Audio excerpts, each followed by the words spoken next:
성부와 성자와 성령의 이름으로 아멘.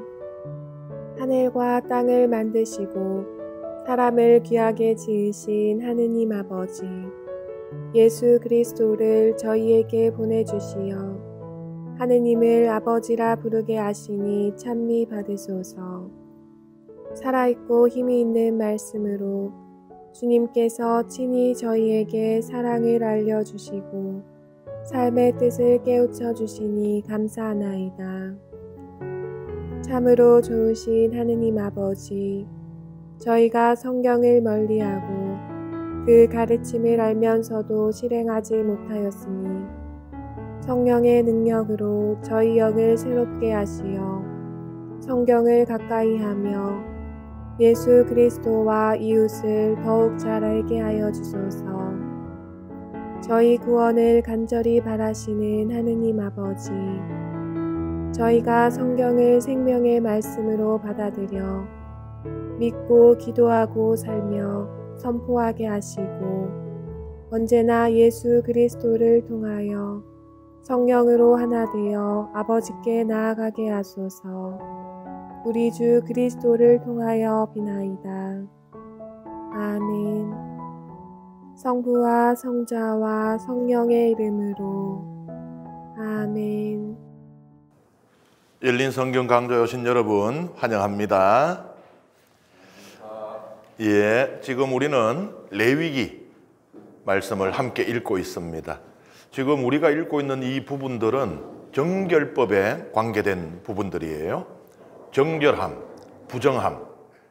그런데 우리가 흔히 이제 생각하면은 부정함 이러면은 부정함 곧 죄 이렇게 생각을 하기 쉽거든요. 실제로 부정함이 죄의 의미로 사용되는 경우들이 있어요. 그렇지만 근본적으로 정결한 것과 부정한 것은 제의와 전례와 관계가 됩니다. 그러니까 하느님께 나아가기 위한 걸림돌이 되느냐 그 걸림돌이 없느냐의 문제라는 것이에요.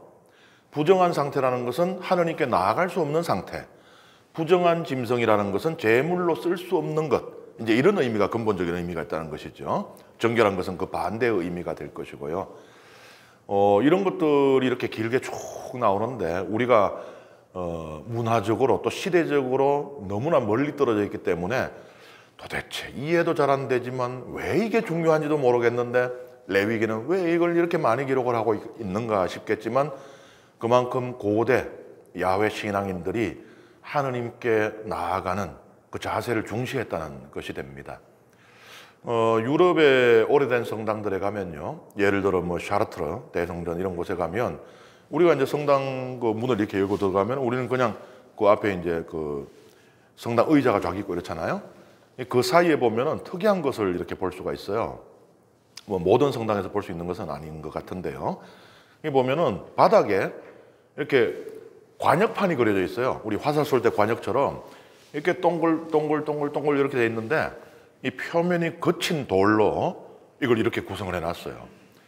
그래서 처음에는 이거는 저는 뭐 단순한 장식인가 싶었다가 이제 그 누구에게 물어봤죠. 이거는 무슨 용도로 썼던 것입니까? 하니까 옛날에는 신자들이 성당 문을 열고 들어오면 바로 뚜벅뚜벅 걸어가서 어디에 탁 앉는 게 아니고 무릎을 꿇고 무릎으로 그 원을 다 따라 돌았다는 거예요. 표면이 거친 돌이라고 그랬잖아요. 그 돌면 그걸 다 따라 돌면은 무릎에서 피가 날 정도예요. 그것을 통해서 일주일 동안에 이 세속에서 자기들이 하느님께 나아가기 합당치 않은 언행을 했던 것을 정화하고 보속한 뒤에 하느님을 만나기 위해서 이제 앞으로 나아갈 수가 있었다고 그런 것이에요. 물론 오늘날 그래라 그러면 성당에 나만할 신자 없겠죠. 당장 신부인 저부터도 못합니다. 그렇지만 조금은 생각해 볼 만한 것 같아요. 요즘 보면은 가끔씩 교우들끼리도 조금 눈살찌 부리게 되는 게 성당 들어오면서 막 큰 소리로 대화하면서 들어오는 경우들이 있어요. 본인은 의식도 못하고 뭐 설마 일부러 뭐 교우가 성당 안에서 막 소란을 일으키려고 그랬겠습니까? 밖에서 이제 이야기하다가 그냥 들어오는 거예요. 자기도 모르고. 그게 이제 지금 내가 이제 불교식으로 이야기를 하면 일주문을 넘어간다. 하느님을 만나기 위해서 나와왔다. 라는 그런 생각이 조금 부족하기 때문에 그렇지 않은가. 그래서 고의성은 없다고 하더라도 그러한 조심스러움이 부족한 것은 사실인 것 같아요.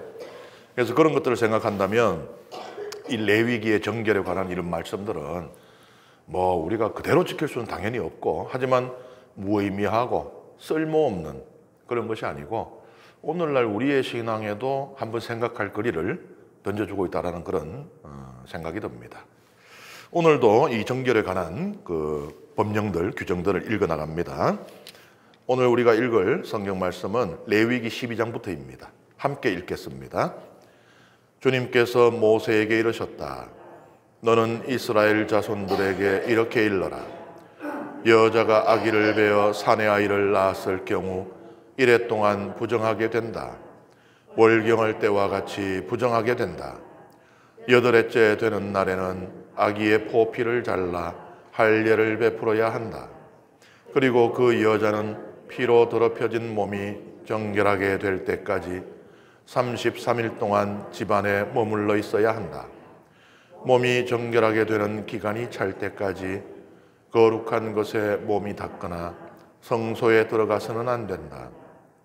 계집 아이를 낳으면 월경할 때와 같이 2주 동안 부정하게 된다. 그리고 피로 더럽혀진 몸이 정결하게 될 때까지 66일 동안 집안에 머물러 있어야 한다. 몸이 정결하게 되는 기간이 차면 아들이나 딸을 위하여 번제물로 바칠 1년 된 어린 양 한 마리와 속죄 제물로 바칠 집비둘기나 산비둘기 한 마리를 만남의 천막 어귀로 가져와서 사제에게 주어야 한다. 사제는 그것을 주님 앞에 바쳐 그 여자를 위하여 속죄 예식을 거행한다. 그러면 피로 더럽혀진 그 여자의 몸이 정결하게 된다. 이것이 사내 아이나 계집 아이를 낳은 산모에 관한 법이다. 그러나 양 한 마리를 바칠 힘이 없으면 산비둘기 2마리나 집비둘기 2마리를 가져다가 한 마리는 번제물로 한 마리는 속죄 제물로 올려도 된다. 그리하여 사제가 그 여자를 위하여 속죄 예식을 거행하면 그 여자는 정결하게 된다. 다시 한번 말씀드리지만 모든 부정함이 죄인 것은 아니에요. 부정함이 죄의 의미로 사용되는 경우가 있지만 부정함은 근본적으로 죄의와 관련이 되어 있다고 했어요. 그리고 또 어떤 부정함은 죄가 될 수가 없어요. 왜냐하면 피할 수 없는 부정함. 그러니까 죄가 되려면요, 크게 2가지 요소가 있어야 됩니다. 그것이 죄인 줄을 인식할 수 있는 능력이 있어야 돼요. 그래서 우리 왜 그 사회법에도 보면 온전한 사고를 할 수 없는 그런 그 사람들이 이 어떤 범죄를 저질렀을 경우에는 그것을 처벌하지 않죠, 그죠? 그러니까 죄를 지을 능력이 없다고 보는 것입니다. 그 다음에 2번째 요소가 뭔가 하면은 일단은 첫 번째로 그게 죄인 줄 알았고 그런데도 불구하고 그것을 의지적으로 지어야 되는 것이에요. 그런데 이 부정함도 그런 기준을 적용을 한다면요, 내가 선택해서 부정을 질 수도 있지만 피치 못하게 부정을 질 수가 있어요. 그런 하나의 경우가 나오고 있는 것입니다. 부정함의 근원이 외부에 있을 때는 조심하거나 피할 수 있어요. 예를 들어서 그래서 이 무덤 안에 시신이 있잖아요. 부정한 것 중에 부정한 것. 그것은 무덤에 닿지 않으면 돼요. 또 닿지 않도록 무덤에 회치를 해서 밤에도 달빛이 비치면은 이렇게 잘 보이겠죠. 그러니까 저기 무덤이구나. 피해갈 수 있죠. 외부에 있는 것을 피하는 것은 그래도 쉽습니다. 하지만 내부에서부터 발생하는 것은 피하기가 어려워요, 이게. 그 중에 하나의 예인 것이 아기를 출산한 산모의 부정입니다. 출산 자체가 부정함을 야기하는 것이 아니에요. 출산은 하나님의 축복입니다. 맞죠? 우리 다 자녀들 낳아 보셨을 테니까 아이를 낳았을 때 정말 감사합니다 이런 말이 나오잖아요. 하나님의 복이에요. 창세기에서 뭐라고 하나님께서 복을 내리십니까? 나는 너에게 한껏 복을 내리고 내 후손이 하늘의 별처럼 바닷가의 모래처럼 한껏 번성하게 해주겠다. 하느님의 축복입니다. 큰 축복입니다. 그런데 이 출산 자체는 축복인데 문제가 출산을 할 때 산모가 피를 흘리잖아요. 이게 문제가 되는 겁니다. 생명의 원천으로서 몸 안에 머물러야 하는 피가 밖에 나온다는 것은 이 뭔가 잘못된 거예요. 좋지 않은 일로 본 겁니다. 그래서 그것을 부정하다. 몸 밖으로 피를 흘린 여인은 하느님 앞에 나아갈 수 있는 자격을 상실했다라고 보게 된 것입니다. 출산 때 피를 흘리는 것과 마찬가지로 여성들이 월경 때 피를 흘리는 것도 마찬가지로 그렇게 부정한 것으로 본 것이에요. 그런데 제가 말씀드리지만은 이 레위기의 규정 그리고 유다교를 우리가 생각할 때는 정말 이 바늘로 찌르면 참 피 한 방울 나오지 않을 것 같은 완전 율법학자. 그게 또 우리는 또 이 복음의 영향이 커요. 복음에 보면은 맨날 예수님한테 혼나고 하는 사람들이 율법학자, 바리사 이런 사람들이니까 우리 그 무의식 중에 은연 중에 좀 저 사람들 시원찮아. 율법주의, 형식주의. 자네 금만 닦고 자기 속은 돌보지 않는 사람들 이런 그 의식이 좀 크게 있어요. 거기다가 또 이쁘게 볼 수 없는 게 이 사람들이 또 예수님을 죽인 사람들이잖아요.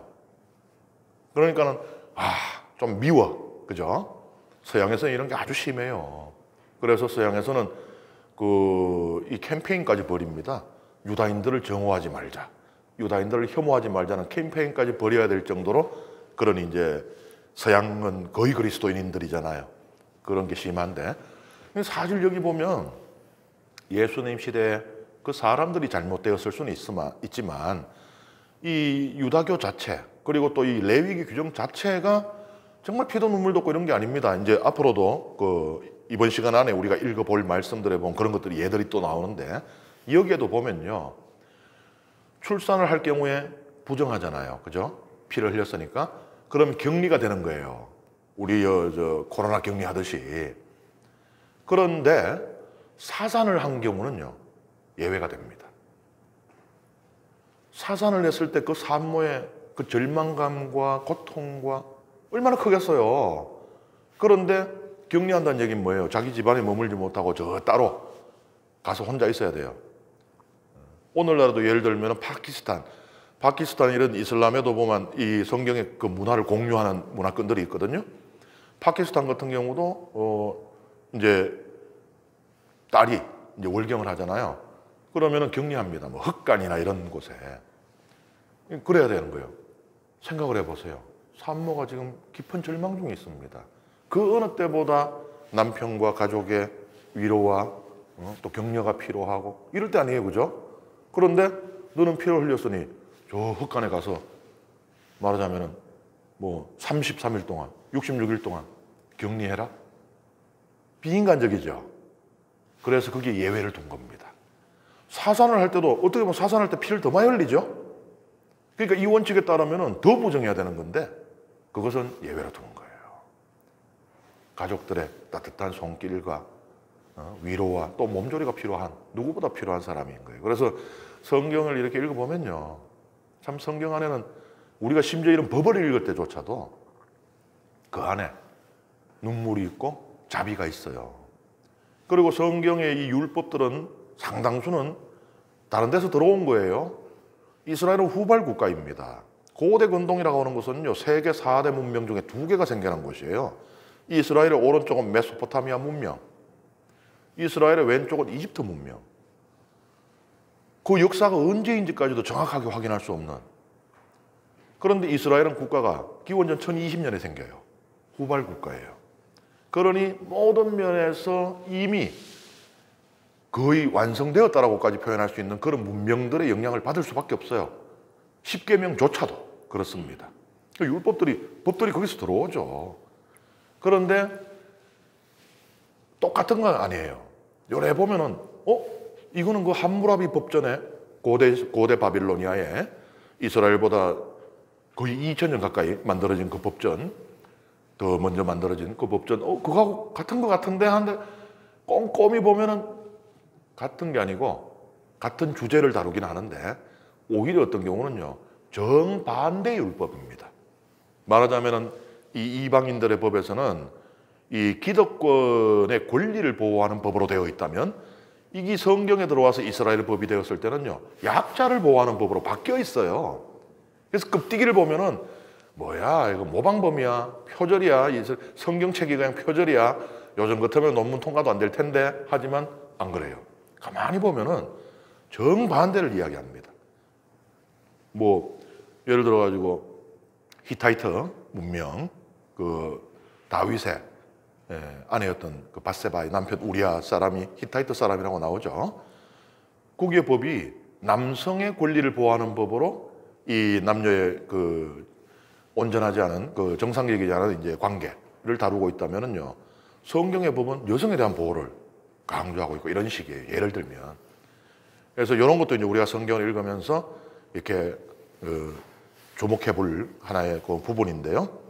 여기 보면은 피 흘림을 부정함으로 규정하고 있으면서도 사살한 경우는 더 많은 피를 흘렸는데도 예외적으로 하고 있다. 그래서 우리가 갖고 있는 성경책이 어떤 분들, 특히 구약 성경 읽을 때 그래요. 신부님, 저는 통독하면서 구약이 힘들었던 점이, 물론 성경 통독하면서 힘든 거는 뭐 이해가 잘 되지 않는 부분들이 많다는 거, 그 다음에 익숙하지 않은 용어들을 계속 읽어 나가야 된다는 거, 분량이 많다는 거, 여러 개 있지만 그 중에 하나를 뺄 수 없는 게, 구약에 보면 막 온갖 범죄란 범죄 다 있어요. 거의 범죄 백서야 이게.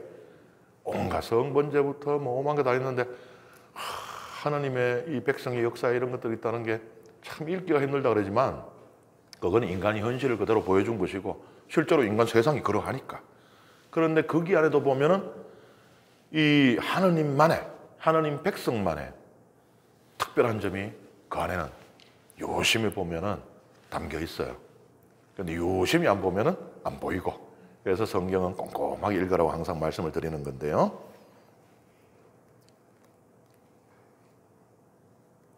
이러한 이제 그 출산을 하거나 월경을 했을 경우에 이제 하혈을 하면은 부정하다는 생각은 우리 교회에도 들어와요. 우리 교회라 그러면 이제 크게 동서방교회라고 말할 수 있죠.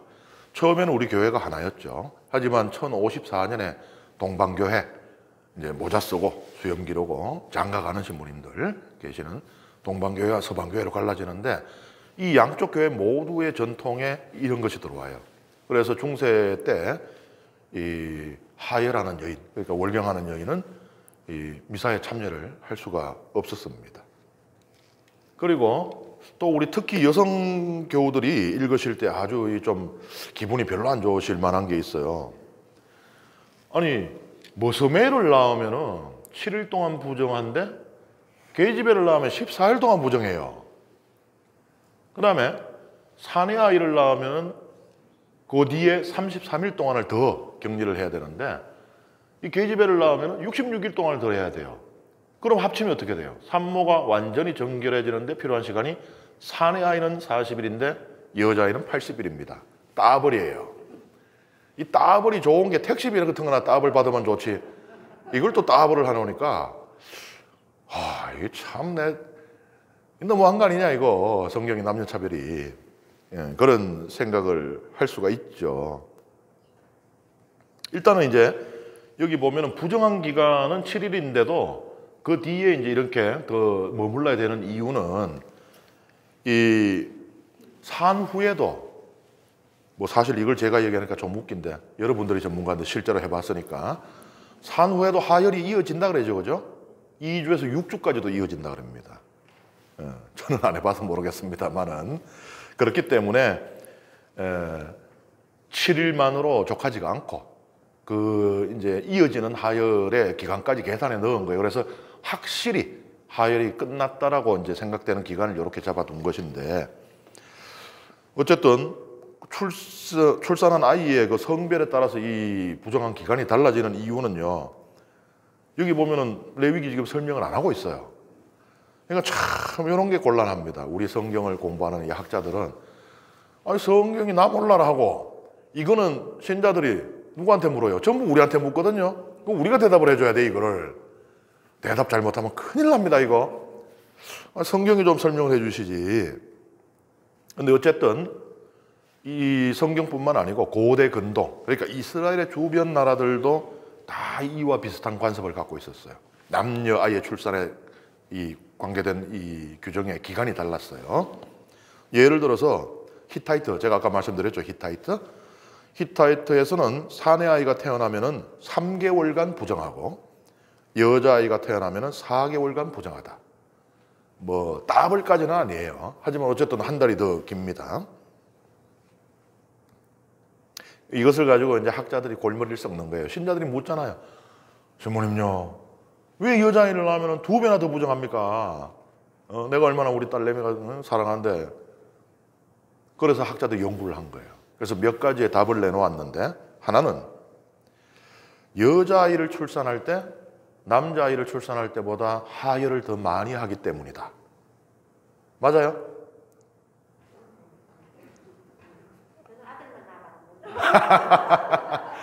아들만 낳아야 모르신다는 아주 당당하신 분이 계시고, 뭐 모르겠어요. 저도 뭐 잘 모르는데 학자들이 이렇게 이야기한 걸 보면은 뭐 어느 정도 근거 없이 이렇게 이야기하진 않았을 것 같고요. 그 다음에 둘째는 원죄의 책임이 남자보다 여자에게 더 크기 때문이다 라는 아주 이런 마초스러운 그런 또 해석도 있습니다. 저는 결코 동의하지 않습니다. 그냥 소개를 해드릴 뿐이에요. 네. 셋째, 요건 조금 합리적이에요. 사내 아이는 태어나면은 할례를 받잖아요. 할례를 통해서 그 부정한 기간을 절반을 단축한다라는 그런 해석이 있어요. 여자아이는 할례를 안 받잖아요. 그러니까 그냥 격리로서 그 기간을 다 채워야 되는데 사내 아이는 할례를 받으니까 하느님과의 계약의 표징이 몸에 새겨지잖아요. 그래서 그 덕분으로 절반을 디스카운트한다 이런 해석이 있고요.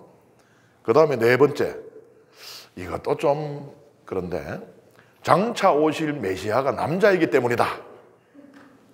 기가 막힌 또 이런 해석이 있습니다. 저는 결코 동의하지 않습니다. 이 남자라는, 예수님이 남자였으니까 우리가 남자다. 제가 불란서에 유학하던 시절에 김수환 추기경님께서 이제 한 번씩 나오셨는데, 한 번은 이제 저하고 같은 이게 그 파리 해방전교회 그 같은 식탁에서 식사를 하셨어요. 그런데 앞에 이제 트릴마이어라는 그 은퇴하신 그 성서학 교수 신부님이 계셨어요. 그래서 이제 두 분이 대화를 나누셨는데 저는 뭐 주로 옆에서 듣는 입장이고, 그 신부님이 추기경님께 질문을 했어요. 추기경님, 왜 남자만 사제가 되어야 합니까? 물론 불어로 질문을 하셨어요. 그죠? 그런데 추기경님은 참 언어에 능통하셔가지고 김수환 추기경님께서는 이제 불란서에서 유학을 하진 않으셨는데 불어를 듣는데 어려움이 없으셨어요. 그래서 제가 통역할 필요도, 이제 그 말씀을 전해드리는 과정에 조금 뭐 할 정도인데, 그래서 추기경님이 뭐라 그랬겠어요? 우리 모두가 다 정답으로 이야기하는 거 있잖아요. 예수님이 남자였기 때문이다. 그랬더니 그러면 이제 보통 그러면 이야기가 끝나요. 좀 기분 나빠도 뭐 어쩌겠어, 예수님이 남자였다는데. 그랬더니 그 신부님이 뭐라 그러시는가 하면, 신체의 유사성, 신체적인 유사성을 오늘날은 유전자로 따지잖아요. 신체적인 유사성으로 따지면 유다인 여성이 추기경님보다 예수님한테 더 가깝습니다 이러는 거예요. 그래서 추기경님이 껄껄껄 웃으시면서 맞습니다 이러시더라고요. 그러니까 여기 뭐 장차 올 메시아가 남자이기 때문이다, 이것은 그냥 외관상으로 이제 보이는 그런 이제 유사성을 가지고 하는 구시대의 어떤 해석이라고 볼 수도 있겠죠. 그 다음에 여자아이는 크면 나중에 얘도 또 월경을 할 거 아니냐. 그러니 말하자면 선인자 땡기듯이 미리 보석을 붙여가지고 따블로 한다. 뭐 이런 해석 등인데, 솔직히 제가 볼 땐 말되는 해석 없어요. 근데 뭐라도 얘기해야 되니까. 왜냐하면 성경은 왜 그런지를 한마디도 안 하고 있거든요. 그래서 하여튼 학자들이 나름대로 골머리를 썩고 해서 뭐 이렇게 여러 가지 해석을 내놓는데, 정확한 기간은 정확한 이유는 잘 모르겠어요. 왜 그런지 저는 모르겠습니다. 어쨌든 뭐 마음에 안 드시더라도 40일과 80일이 지나면 출산에 감사하기 위해서 번제물을 바쳐요. 아이가 태어난 것은 축복이잖아요. 그러니까 이제 감사하는 제물을 바치는 겁니다. 삼손과 사무엘의 부모도 그걸 바쳤어요. 삼손과 사무엘이 태어난 뒤에. 그 다음에 제물을 하나 또 바쳐야 돼요. 속죄 제물도 바쳐야 합니다. 이제 격리돼 있었잖아요. 하느님의 백성, 하느님과 계약을 맺은 이 구원 공동체로부터 격리돼 있었잖아요. 다시 복귀하는 거예요. 복귀 신고식. 그래서 이제 속죄 제물. 여기서 속죄라는 거는 저희가 지난 강의에도 이렇게 몇 차례 말씀드린 것 같은데, 속죄라는 것을 꼭 죄가 있어가지고 그 죄의 사함을 받는 그것만으로 이해해서는 안 된다 그랬어요. 그런 경우도 있지만 정화의 의미로 쓰이는 경우들도 있다 그랬습니다. 이런 경우는 이제 정화의 의미로 쓰이겠죠, 그죠? 이 아이를 낳은 것, 또 자기 의지와 관계없이 하혈을 한 것이 죄가 될 수가 없잖아요. 그래서 여기는 이제 정화의 의미로 속죄 제물을 바쳤던 것입니다.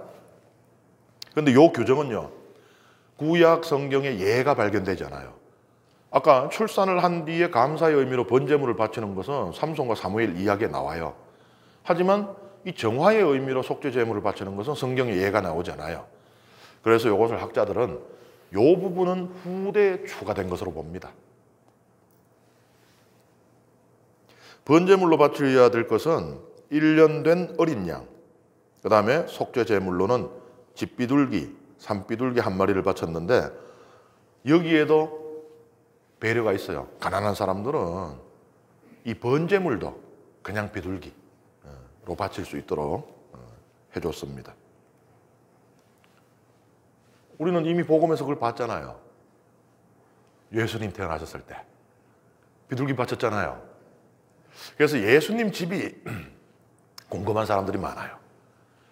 예수님 집이 잘 살았을까? 못 살았을까? 잘 살았을 것 같아요? 못 살았을 것 같아요?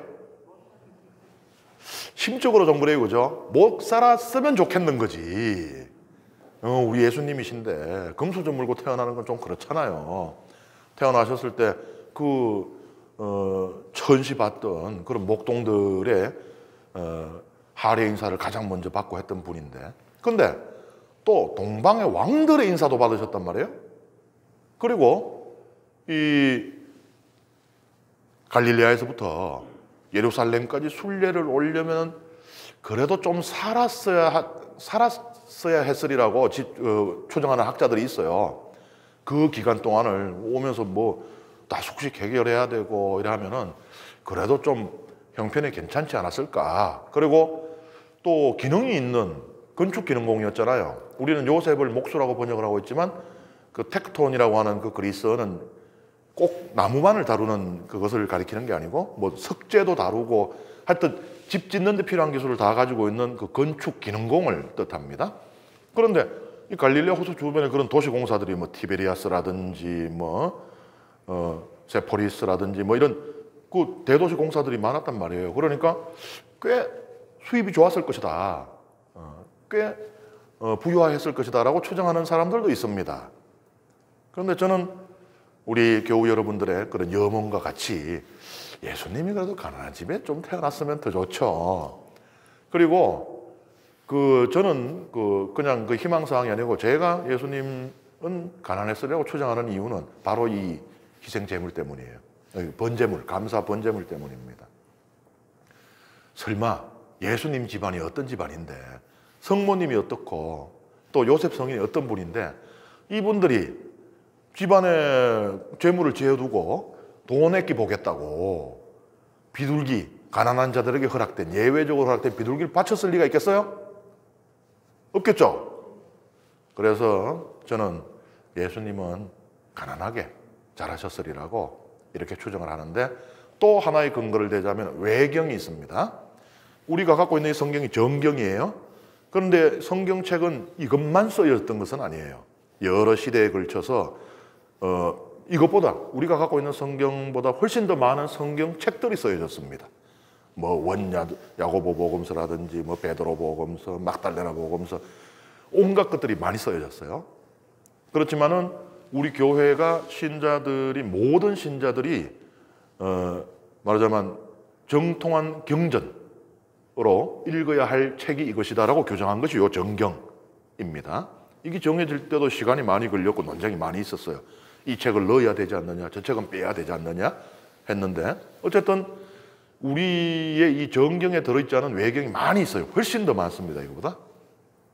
그런데 그것은 다 뭐 그러면은 뭐 거짓말이거나 쓸모없는 책이거나 그렇지 않아요. 일단 정경보다 재밌어요. 원래 정사보다 야사가 재밌습니다. 예. 그리고 거기에 시대적인 배경들이 담겨 있어요. 아, 그 시대에는 이런 이단들이 있었구나 하는 게, 그런 이단들의 이 손길이 그 외경들에 막 묻어 있고 이렇거든요. 그래서 그 중에 이제 어떤 이야기가 있는가 하면은 예수님의 아버지가 목수였잖아요. 실력이 형편없었대요. 그래가지고 뭘 만들면은 제대로 못 만드니까 뭐 제대로 먹고 살 수가 있었겠어요? 실력 없는 목수인데. 그래서 한날은 예수님이 가만히, 어린 예수님이 가만히 뭐 기가 막히거든요. 우리 아버지 믿고 있다가는 세 식구 길바닥에 나질 파이거든요. 그래갖고 아니나 다를까, 그날도 어떻게 뭐 이 요셉이 이렇게 어마어마한 목수인 줄 모르는 사람이 와서 침대를 주문을 한 거예요. 요셉이 신나서 오랜만에 대패 잡고 해가지고 제 뚝딱뚝딱 만들었죠. 뭐 당연히 그냥 침대 다리 다 짝짝으로 나왔지. 예수님이 기가 막혀요. 아이고 아버지, 이거 물리 좀 이제 우리 큰일 납니다. 그래서 예수님이 어떻게 해요? 침대를 싹 만지니까 침대 길이가 똑같아졌답니다. 다리 길이가. 봐요. 외경도 예수님 집안이 가난했을 이유를 대고 있습니다. 요셉의 목수질이 형편없어서. 그래서 하여튼 뭐 저는 예수님 집안은 가난했으리라고 보고, 그리고 또 가난한 자들에 대한 우선적인 선택을 하신 예수님, 가난한 자들의 벗으로 오신 예수님께서 뭐 부유하진 않았으리라고 저는 생각을 합니다.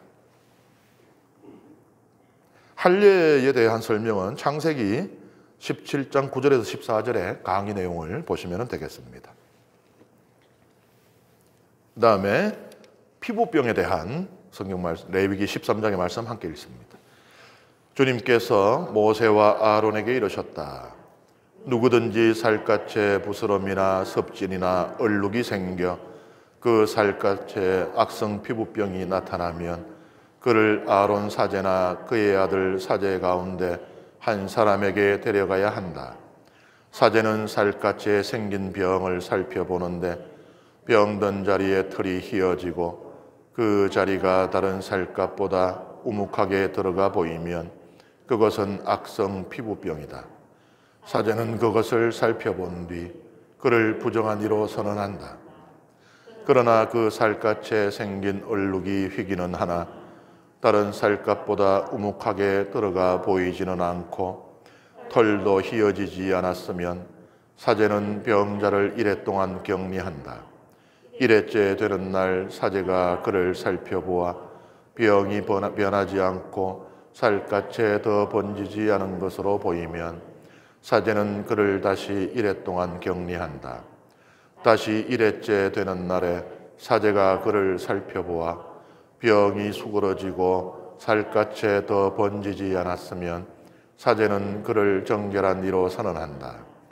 그것은 단순한 섭진이므로 옷을 빨아 입으면 그는 정결하게 된다. 그러나 사제에게 보여 정결 선언을 받은 뒤에라도 그 섭진이 살갗에 두루 번졌으면 그는 다시 사제에게 보여야 한다. 사제가 그것을 살펴보고 섭진이 살갗에 번졌으면 사제는 그를 부정한 이로 선언한다. 그것은 악성 피부병이다. 누구든지 악성 피부병이 생기면 그를 사제에게 데려가야 한다. 사제가 그를 살펴보는데 살갗에 흰 부스럼이 나고 그곳에 털이 휘어졌으며 또 그 부스럼에 새살이 생겼으면 살갗에 생긴 것은 이미 오래된 악성 피부병이다. 사제는 그를 부정한 이로 선언한다.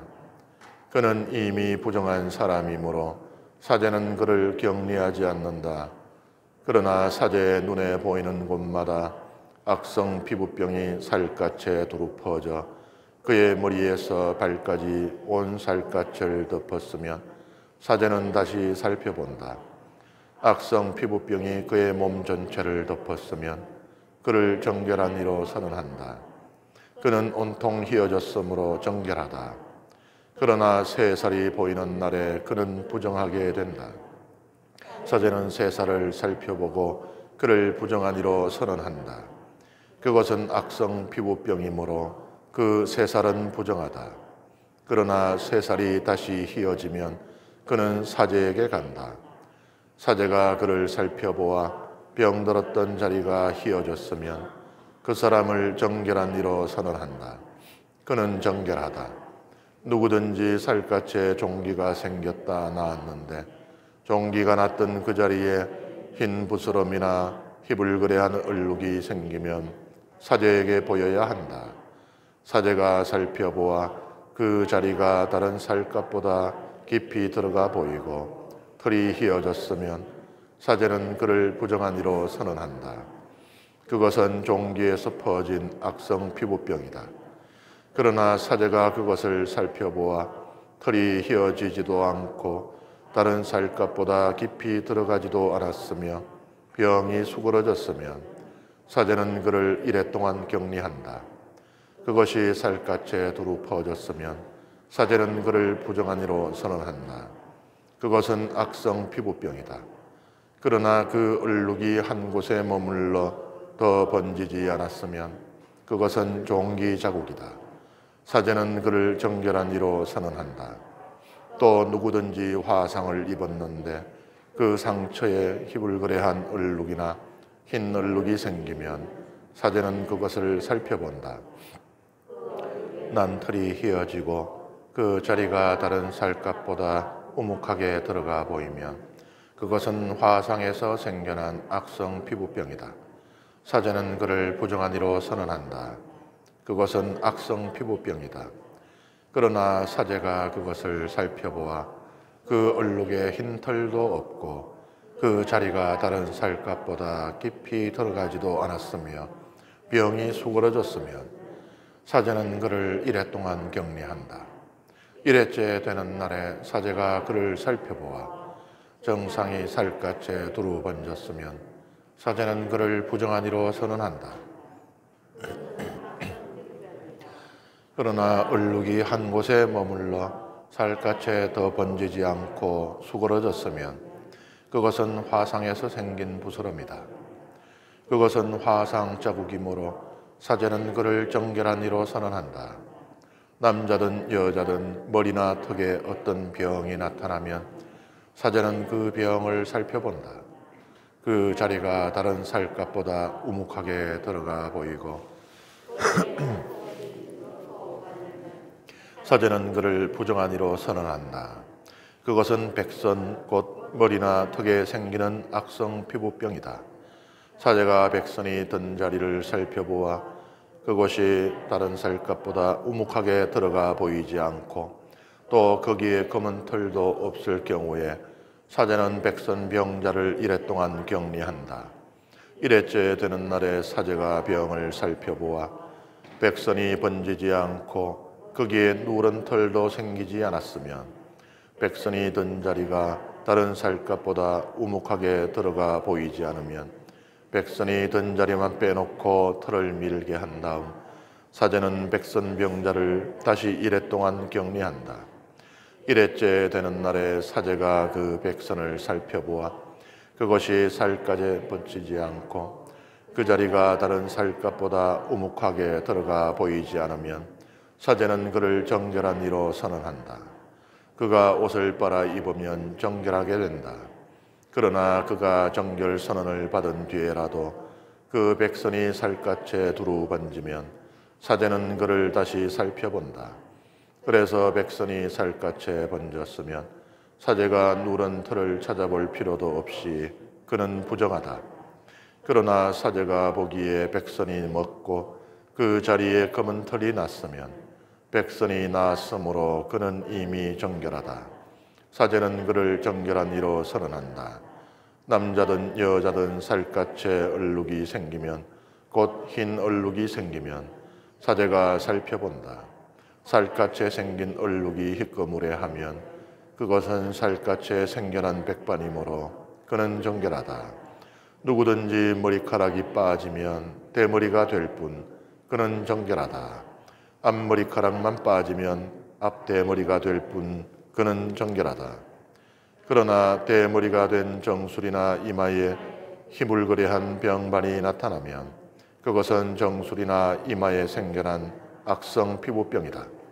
사제가 그를 살펴보아 정수리나 앞머리에 희불그레한 부스럼이 생겨 다른 살갗에 나타나는 악성 피부병처럼 보이면 그는 악성 피부병에 걸린 사람이므로 부정하다. 그는 머리에 병이 든 사람이므로 사제는 그를 부정한 이로 선언해야 한다. 악성 피부병에 걸린 병자는 옷을 찢어 입고 머리를 푼다. 그리고 콧수염을 가리고 부정한 사람이요 부정한 사람이요 하고 외친다. 병이 남아있는 한 그는 부정하다. 그는 부정한 사람이므로 진영 밖에 자리를 잡고 혼자 살아야 한다.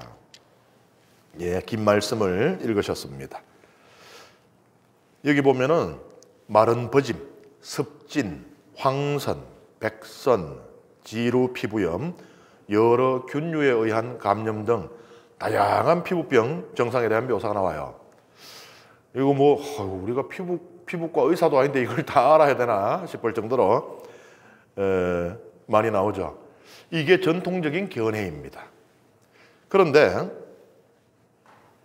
여기에 보면은 피부병 중에 우리가 사실 대표적으로 또 우리 성경에 뭐 복음에도 여러 번 등장하는 한센병, 뭐 우리가 나병이라고도 하죠.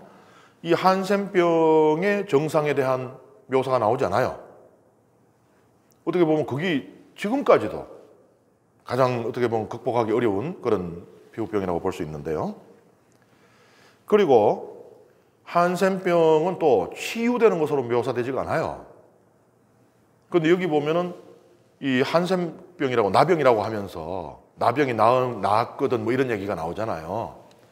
한센병은 그렇게 치유되지가 않습니다. 그래서 우리도 전통적으로 천형이라고 말했었잖아요. 복음은 예수 그리스도의 하느님의 권능을 드러내는 그 방편으로 이 한센병의 치유를 그리고 있어요. 말하자면 하느님만이 고칠 수 있다는 거예요. 구약 성경은 어떻습니까? 나아만 장군, 아람이라고 하는 나라가 힘이 셌어요. 그래서 이제 북이스라엘의 그 아람 왕이 자기가 아끼는 장군 나아만, 한센병에 걸린 장군을 보내서 이스라엘에 뭐 용한 예언자들이 있으니까 고쳐서 보내라고 했어요. 그랬을 때 이스라엘 그 왕이 뭐라 그럽니까? 뭐 문제 없습니다. 그 정도는 우리 뭐 늘상 하는 겁니다. 옷을 찢으면서 내가 하느님이란 말인가? 그러니까 하느님께서 나서시지 않으면 이게 고칠 수가 없는 병이라고 여겼던 거예요.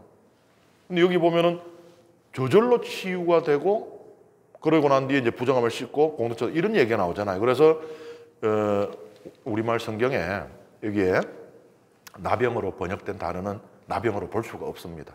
정상들도 나병의 정상이 아니에요. 우리는 알잖아요. 나병의 정상을. 신체에 어떤 불행한 일이 일어나는지를. 그런 거하고 달라요. 정상이. 그래서 레위기에 있는 이런 부분을 뭐 나병으로 볼 수가 없다. 털이 휘어진다는 표현이 나오죠. 그런데 이거는 알 수가 없어요.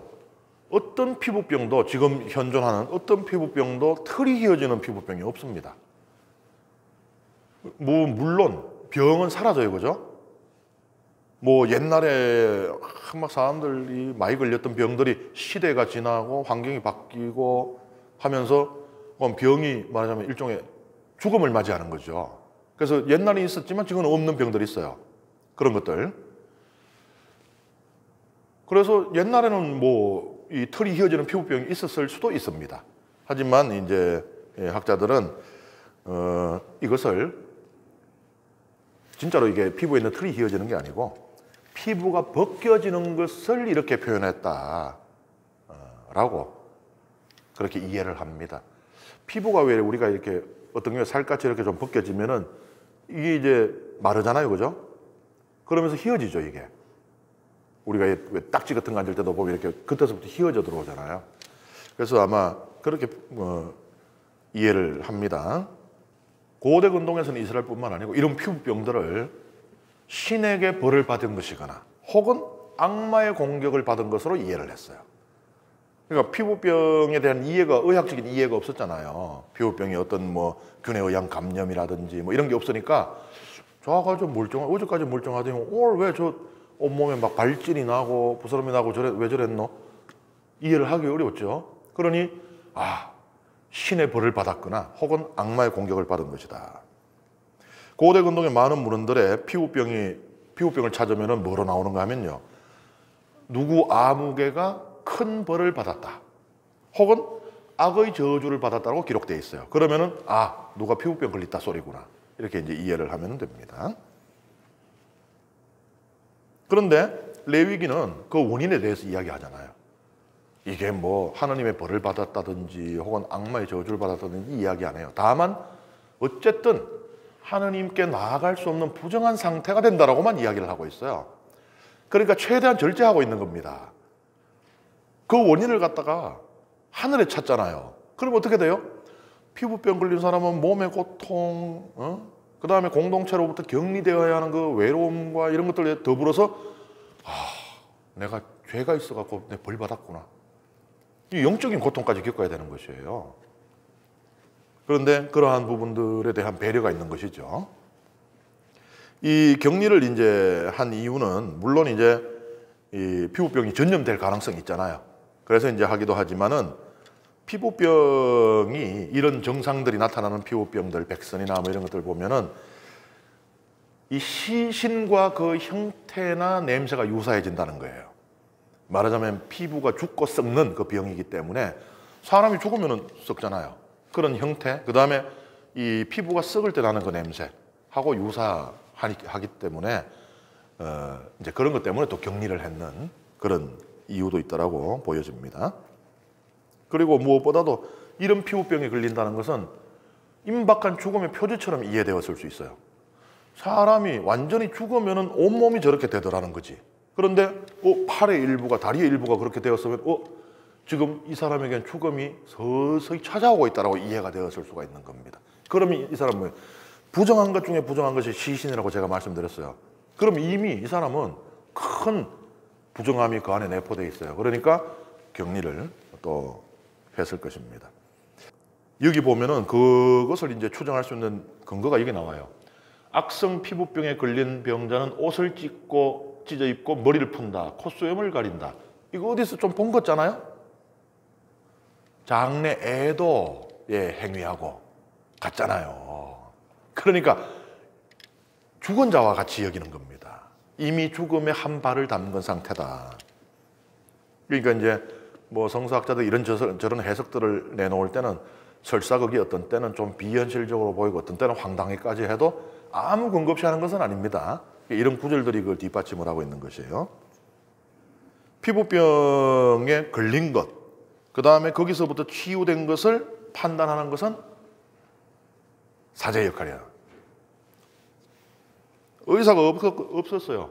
혹은 의사가 있어도 오늘날 우리가 생각하는 오늘날 뭐해서 우리 당연히 의사를 신뢰하고 갑니다. 그죠? 의사 못 믿고 병원에 가는 사람들 잘 없죠? 그런데 고대는 어떻게? 성경에도 보면요, 예레미야 예언서에 보면은 그곳에는 의사도 없다는 말이냐? 어찌하여 내 딸, 내 백성의 건강이 회복되지 않는가? 돌팔이. 의사는 돌팔이. 이런 이야기고요. 그 다음에 여기 보면은 역대기 하고네요. 병이 매우 깊었어요. 아사 임금이. 그렇게 아픈데도 그는 주님을 찾지 않고 의사들을 찾았다. 의사 찾아가고 그 병이 나을 것 같으냐? 걔들은 다 돌팔인데. 이것도 성경은 돌팔이야. 그러니까 이 성경에는 의사에 대한 그 구절이 많이 나오지 않아요. 그런데 보면은 긍정적으로 의사가 그래 그 의사는 참 훌륭하다, 뭐 화타의 환생과 같다 이런 게 아니고 다 부정적이죠. 여기 봐요, 토빗기. 토빗기에 보면은 여기 이제 아시죠? 이 이야기, 눈에 그 새똥 떨어져 가지고 막이 생긴 거. 그 의사를 찾아갔어요. 그래 어떻게 돼요? 병을 더 키우잖아요. 약을 바르면 바를수록 아예 눈이 멀어진 거예요. 그냥 돌팔이. 그 다음에 욥 집회서에도 보면 나와요. 오랜 병은 의사를 비웃고. 그러니까 의사들의 무능력함, 무기력함, 돌팔이, 구약 성경에서 언급되는 의사는 이런 것이에요. 사실 고대 의사들이 그랬거든요.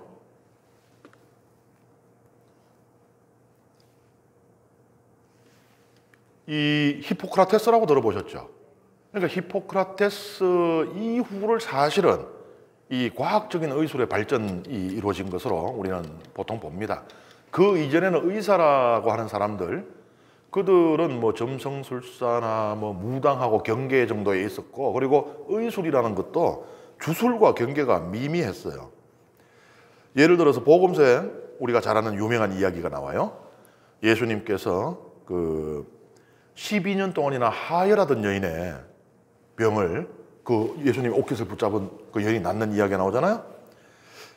그 이 여인은 그 육체적인 고통을 겪고 있었고 하혈을 하고 있으니까 12년 동안 공동체에서 격리돼 있었던 겁니다.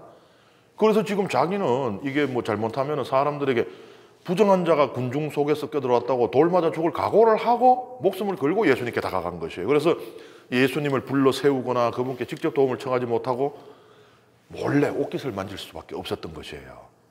그런 여인에게 예수님의 이 자비의 힘이 전해지지 않으면 말이 안 되겠죠? 이 여인은 경제적으로도 궁핍했어요. 왜 그렇다고 나와요? 이 의사 저 의사를 찾아다니면서 재산을 다 탕진했다. 그 당시에 의사들이 어떤 처방을 했을 것 같습니까? 기록에 따르면 이런 하혈하는 여인들에 대한 이 고대 의사들의 자기들이 나름대로 의무수첩이 있어요. 의무수첩에 적어놓는 게 뭐라고 써놨는가 하면 기가 막힙니다.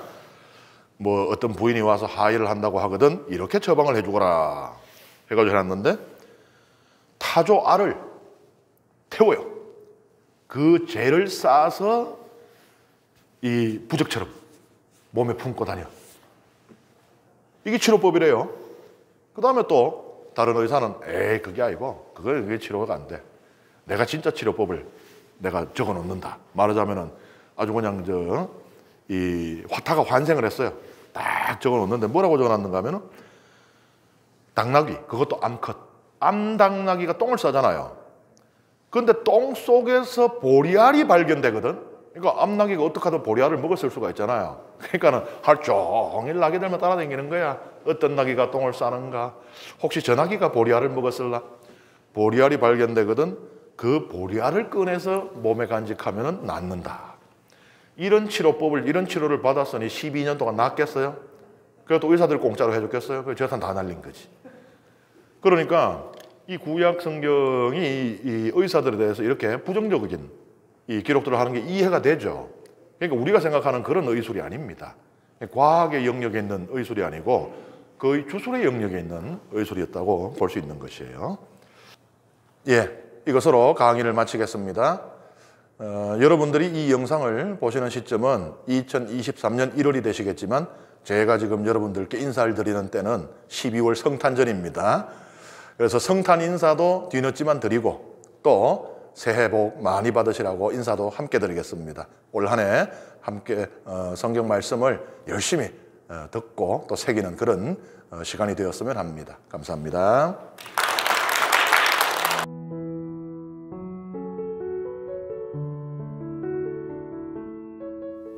성부와 성자와 성령의 이름으로 아멘. 영광이 성부와 성자와 성령께 처음과 같이 이제와 항상 영원히 아멘. 성부와 성자와 성령의 이름으로 아멘.